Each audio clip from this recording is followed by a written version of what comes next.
और दिल्ली के कर्मचारियों को आप सरकार का तोहफा। दिवाली से पहले कर्मचारियों को दी सैलरी और बोनस। साथ ही कहा कि अब नगर निगम में समय से सैलरी मिलेगी।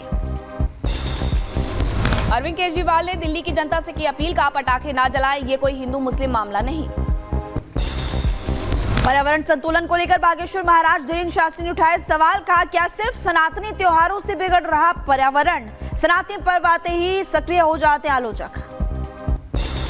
पंडित धीरेन्द्र शास्त्री के पटाखे पर दिए गए बयान पर मौलाना तौकीर रजा ने दी प्रतिक्रिया, कहा दीपावली रोशनी का त्योहार, ना कि धमाकों और पटाखे का। और पटाखों के खिलाफ हो रही राजनीति पर बोले बीजेपी नेता मुख्तार अब्बास, कहा कि पटाखों के प्रदूषण से ज्यादा पॉलिटिकल खबर दूषण से समाज को ज्यादा समस्या।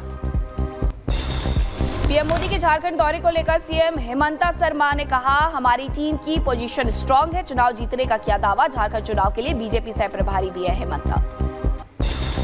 और डिजिटल अरेस्ट मामले में गृह मंत्रालय ने बनाई हाई लेवल कमेटी। और पीएम मोदी की चिंता के बाद बनी कमेटी की राज्यों में मामले की लेगी रिपोर्ट। मन की बात कार्यक्रम में पीएम मोदी ने डिजिटल अरेस्ट का किया था जिक्र, मामले को लेकर सरकार सख्त। उत्तर प्रदेश के कानपुर में पुलिस का लंगड़ा ऑपरेशन लगातार जारी। रेलवे कंटेनर के पास हुई मुठभेड़ और गोलीबारी के दौरान पकड़े गए 2 बदमाश। दिल्ली पुलिस ने वसंत कुंज इलाके में जुआ रैकेट का किया भंडाफोड़। 16 जुआरियों को किया गया गिरफ्तार। पकड़े गए लोगों के कब्जे से लाखों का कैश बरामद किया गया। उत्तर प्रदेश के बदायूं में किसान की हत्या से बचा हड़कंप, पर परिवार वालों में मचा कोहराम। मामले की तफ्तीश में जुटी पुलिस। जौनपुर में जमीन विवाद में बढ़ा विवाद। पड़ोसी ने युवक की तलवार से गला काट करके हत्या की। आरोपी मौके से फरार हुआ। मामले की जांच में जुटी पुलिस। नोएडा में सेक्टर 74 में बैंक्वेट हॉल में लगी भयंकर आग। हादसे में इलेक्ट्रीशियन की मौत। कड़ी मशक्कत के बाद आग पर काबू पाया गया। किश्तवाड़ में आग का तांडव। आग की चपेट में आने से घर और दुकान जलकर खाक। इलाके में मचा हड़कंप।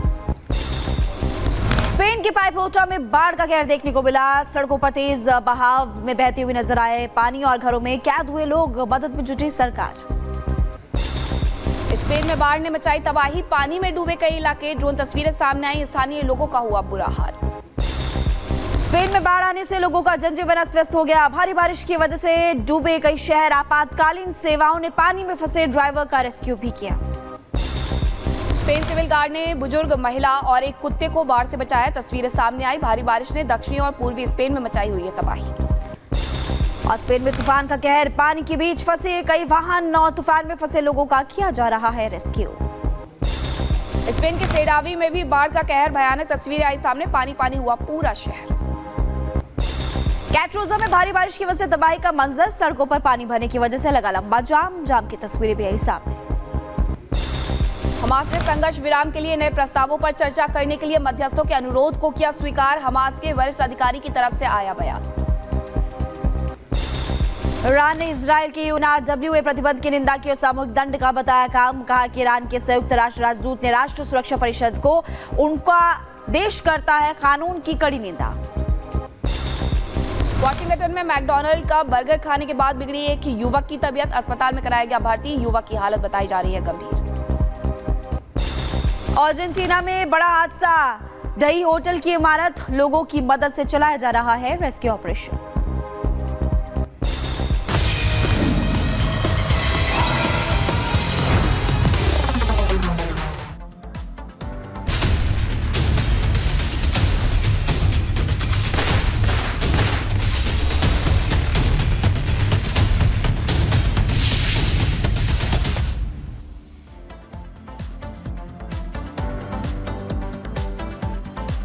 और देखिए, धमकी मिलने के बाद से पूर्णिया से सांसद पप्पू यादव लगातार अपनी सुरक्षा बढ़ाने की मांग कर रहे हैं। लॉरेंस गैंग की तरफ से धमकी मिलने के बाद गृह मंत्रालय को चिट्ठी लिखकर सुरक्षा बढ़ाने की मांग की गई। रिपब्लिक भारत से बातचीत में पप्पू यादव ने क्या कहा, आपको सुनवाते हैं। आजकल इस देश में एक ट्रेंड बन चला है धमकी देने का। और धमकियां किसे मिल रही है? जनप्रतिनिधियों को धमकियां दी जा रही हैं। बड़े बड़े गैंग कूद पड़े हैं। अलग अलग तरह की धमकियां दी जा रही हैं। और इसी कड़ी में ताज़ा जो मामला है वो है पप्पू यादव, सांसद पप्पू यादव से जुड़ा हुआ, जो इस वक्त हमारे साथ जुड़ चुके हैं। रिपब्लिक भारत में बहुत बहुत स्वागत है पप्पू यादव जी। जी नमस्कार, प्रणाम भैया। कैसे हैं? बहुत बहुत धन्यवाद। कैसे हैं आप? ईश्वर और आप लोग जैसे रखते हैं वैसे रहते हैं। ईश्वर का कहना है कि ईश्वर के काम करने के लिए तुम आए हो, और ईश्वर की जो काम है वो सच्चाई के साथ करता हूँ, सच के लिए जीता हूँ। और सभी लोगों को हृदय की गहराइयों से मैं धन्यवाद देता हूँ, पूरे परिवार और आप सबको दीपावली की छठ की ढेर सारी शुभकामनाएं। इस काम में बाधा कौन बन रहा है? धमकियां दी जा रही हैं आपको? भैया देखिए, सच बोलने के लिए कोई बाधा नहीं हो सकता, और ना मैं किसी बाधाओं की परवाह करता हूँ। आप मुझे जानते हैं, मुझे किसी के निजी जिंदगी से कोई लेना देना नहीं। कौन किससे दुश्मन है, कौन किसको दुश्मनी रखे हुआ है, कौन मार रहा है, कौन किसको प्रोटेक्ट कर रहा है, कौन किसको बैकअप दे रहा है, कौन किसकी मदद कर रहा है। तो ये बात इतनी बढ़ कैसे गई? कहां से बात शुरू हुई? भैया मुझे कोई लेना देना नहीं। सदन में भी मैंने, जब करनी सेना के अध्यक्ष को मारा गया था, और भी लोग को, तब भी जब कोई घटना घटित होती है तो बड़ी निर्भीकता के साथ, सच्चाई के साथ मैं अपनी बात सदन में रख देता हूं। होना ना होना वो सरकार का दायित्व है, मैं क्या करूं।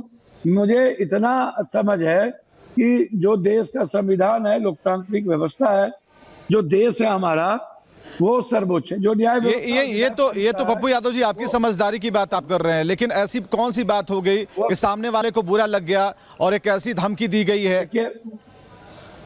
देखिए मैंने सिर्फ एक ट्वीट किया, और वो ट्वीट देश से और संविधान से बड़ा कोई नहीं हो सकता। ना पीएम, ना सीएम, ना कोई माफिया, ना अपराधी। यदि कोई पैसा वाला पूंजीपति इस देश का आका हो जाए और देश वो चलाने लगे, या कोई अपराधी माफिया आका हो जाए, तो मुझे लगता है कि वह देश सामाजिक रूप से और आर्थिक रूप से सभी तरह से वो विपन्न हो जाएगा। खास तौर पर मानसिक रूप से वो गुलाम हो जाएगा, वैचारिक रूप से वो गुलाम हो जाएगा। फिर हमारे देश की पहचान कमजोर पड़ जाएगी यदि हम एक व्यक्ति के नीचे झुक जाएंगे। लेकिन पूरा ऑडियो हमने सुना, जब आप बात कर रहे थे उस पूरे ऑडियो में हमने ये देखा कि काफी इम्प्रेसिव थे आप उस व्यक्ति के लिए जो उस फोन कॉल में दूसरी तरफ से जुड़ा हुआ है।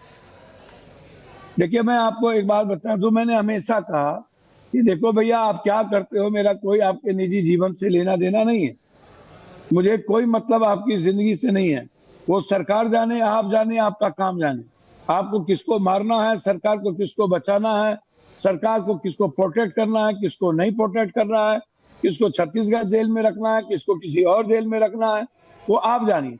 यदि हम छत्तीसगढ़ में जनता के लिए जा रहे हैं, एक अपने भाई, अपने खून के लिए, कि वो एक नई स्थापित सरकार फिर से बने, महागठबंधन की सरकार बने, तो हम अपने कर्तव्यों का, दायित्व का पालन करने जाते हैं। पप्पू यादव क्या डर गए हैं? दी जाती है कांग्रेस की। भैया एक बात समझिए, धमकी के बाद हम जब कनाडा हो, दुनिया के 10 धमकी आने के बाद हम बम्बई गए, तब हम अपने भाई जिशान से मिले थे, और वहाँ कोई सुरक्षा हमें नहीं थी। हम बम्बई के बाद आए बिहार, और बिहार में हम अपना काम कर रहे हैं, कभी झारखंड, कभी बिहार, कभी पूर्णिया। मैं लगातार अपना काम कर रहा हूँ। मुझे किसी के निजी जिंदगी से कोई मतलब ही नहीं है, मुझे किसी के निजी दुश्मनी से कोई मतलब ही नहीं है। वो निजी दुश्मनी करे, मुझे कोई लेना देना नहीं। कानून और सक्षम हो गया हो, सरकार यदि सियासत के आधार पर बुलडोजर करवाती हो, क्रिमिनल को मरवाता हो, और कोई व्यवस्था यदि पूरे देश के संविधान को चैलेंज कर दे और सरकार मौन रहे, तो वो सरकार की जिम्मेदारी है। वो पप्पू यादव, सुरक्षा चाहिए पप्पू यादव को। पप्पू यादव नहीं, मैं 7 बार एमपी एमएलए रहा हूँ, 5 बार इंडिपेंडेंट हूँ। दुनिया के इतिहास में वाइड थ्रेट पहले भी था। हमने जो घटना घटित हुई वो मैंने सीएम को, होम मिनिस्टर को, सबको लिखा। मैंने बातचीत करने की कोशिश की।